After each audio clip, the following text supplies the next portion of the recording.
Okay, so I'm going to answer the question of why Sheets is better for both budgeting and progress tracking. Um, so the first here is budgeting.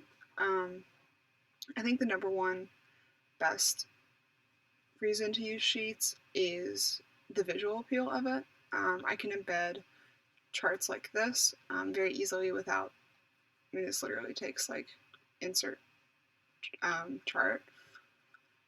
My computer is very slow, but eventually it will come up. Um, that takes like one click and I can do it. Um, I think another reason that budgeting in Sheets works better is because of the customizability.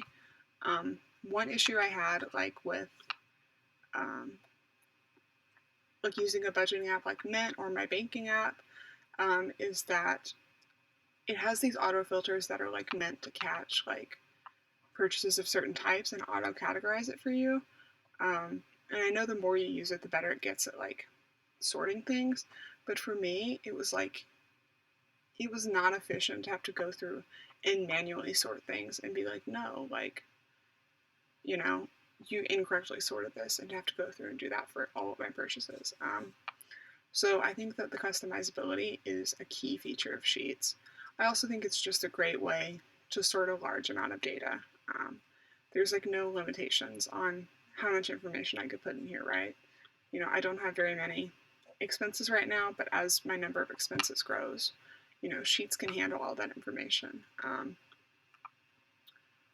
I also think that this is a great way, like, often those, if we're talking about teaching students how to budget, apps like Mint often, and then of course your banking app, require you to have like an actual debit or credit card. And if we're talking about like students hypothetically budgeting, Sheets doesn't require any of that. We can make up numbers. None of this has to be true to life in order for a student to understand how to create a budget in Sheets and update it. It's also accessible from anywhere. Um, Mint, I know, is accessible only on like mobile devices, and then your banking app accessible online and also probably on a mobile app.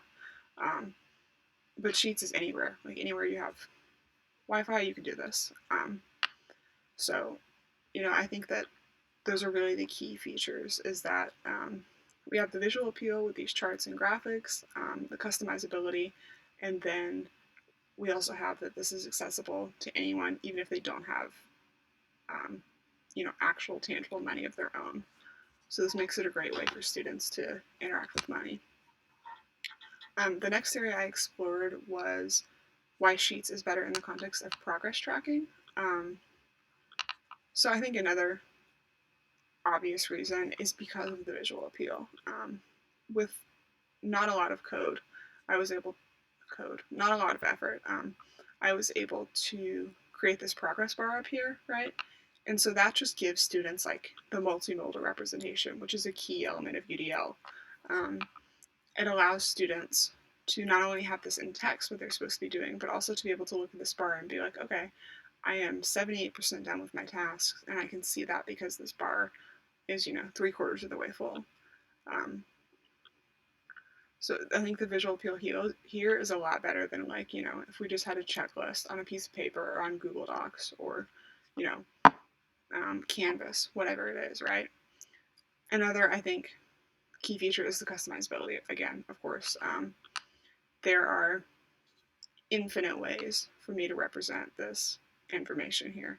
Um, I could use a chart of some kind. I have it here in words. I have it here in numbers. I have it here in a picture. Um, all of these different ways, the multimodal representation, which again, UDL element there. And also in the terms of progress checking, because of the amount of data that Sheets can handle, this makes it great for you to be able to use this like if you teach 400 students, right? If a student wants to track their progress over an entire year with a bunch of assignments, right? This is a great resource because it's equipped to handle data of that size. Um, so I think again, we have this visual appeal, the customizability, and then the fact that Sheets is designed to house and represent data, make it a key method of tracking progress and setting goals.